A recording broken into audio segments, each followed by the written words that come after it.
My name is Megan Danna, and I'm 23 years old. I was born in Houston, and I serve in Underground as an assistant director. I'm Jessica, and I'm from Houston. I'm 19 years old, and I lead worship for Underground. Growing up, the person who had the largest impact in my life was my mom, Kim Cox. And for me, it would be my mom and my sister. I remember I was 21 and engaged to the man of my dreams, my best friend.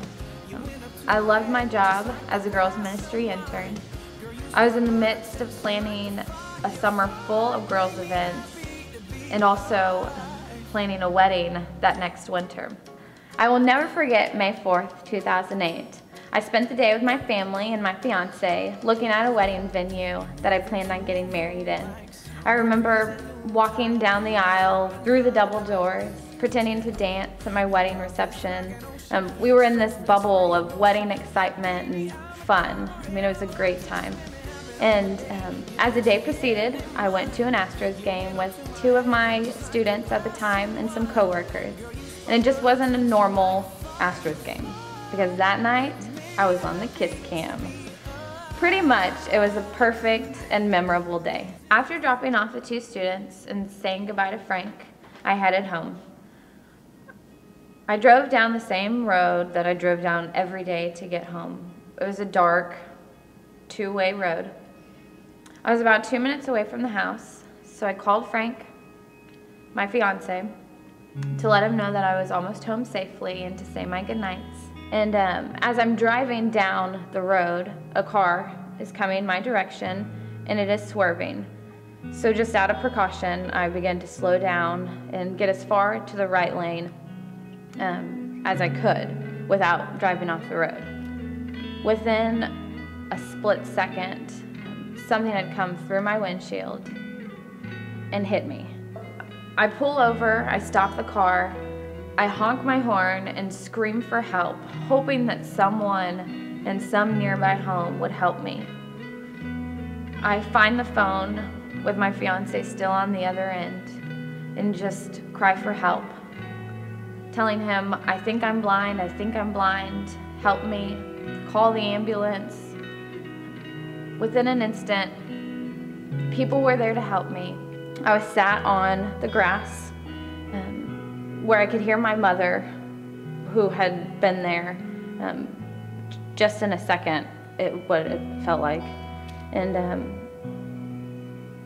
as she's walking towards me, she sits me down. She realizes the damage that has been done to my face, as do I, as time is going by. And she just calms me down. She tells me that it's gonna be okay. She comes behind me and I lean against her as I'm encircled by paramedics, asking 100 different questions in this midst of chaos and lights, which at that time let me know that it had been a paving stone, a large round brick that had come through my windshield and struck me in the left side of my face. I remember thinking as I sat there on the side of the road with a towel on my face that someone had purposely done this to me. I didn't know why, but I knew that I could either freak out in that moment or I was going to believe what I said I was going to believe, and I was going to trust God with my life. My injuries consisted of chipped teeth, a large laceration on the left side of my face that would ultimately leave me scarred, a broken jaw, which kept me from eating solid food for over 2 months. The left side of my eyelid was completely split in two. And then also my tear duct on the same eye was nicked, which they had to reshape by using a tiny tube, which they had to loop through my nose. It was the most uncomfortable thing. But above all that, the whole left side of my face was completely shattered. The doctors described it as if you took a glass plate and you broke it into tiny pieces, and then you took those tiny pieces and you broke them again. So those tiny pieces that were once bones had to be reconstructed by using titanium. The doctors would have to go in and make 4 incisions on my face, which would leave more scarring. All in all, it took 7 hours of reconstructive surgery, 3 surgeons, 5 days in the hospital, and 8 months plus of healing time. And then, 18 months later, January 1st, 2010, there was 5 of us in the car, and I was in the back middle seat, and we were riding along listening to some songs. As we were turning, an 18-wheeler had hit us all the way through an overpass to the other side of the road through a brick wall. And I remember asking, where are my parents? I had remembered that when the EMS people came, I was being wheeled into the ambulance on the most uncomfortable stretcher ever. I remember them trying to figure out what was wrong with me, and me asking where my family was. And so then all of a sudden I heard a familiar voice, and I remember it was my mother. She walked right beside my side, and she said, "Jessica, it's your mommy, and everything's gonna be okay." Okay, so literally my injuries were from head to toe. My jaw was broken. It was completely detached from my mouth.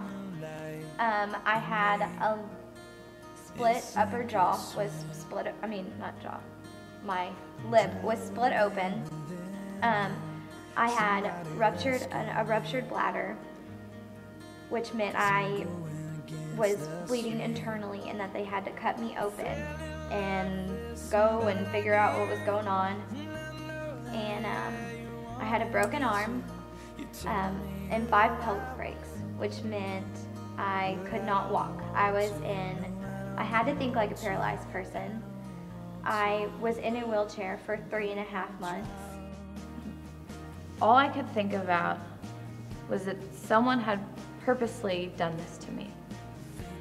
Someone had thought it would be funny to throw a brick through my windshield. I know it might sound funny, but my heart didn't break for me. My heart broke for them. I had a choice.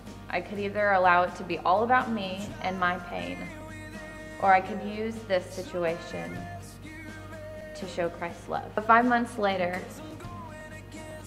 I was able to sit in a courtroom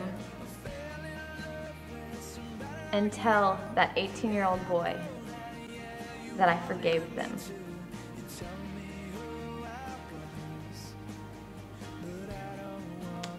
It was because I knew Christ's love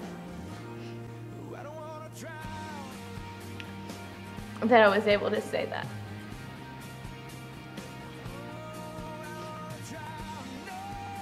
And if for the only reason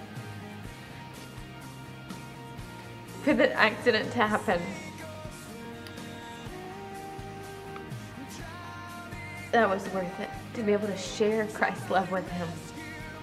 I literally had to break my entire body to where I could not move, so I could finally listen to his will for my life. Looking back, I wondered, if I was in God's will, why would he allow this to happen to me? But then it dawned on me, God uses this to bring us closer to him and to make us stronger. I don't wanna try.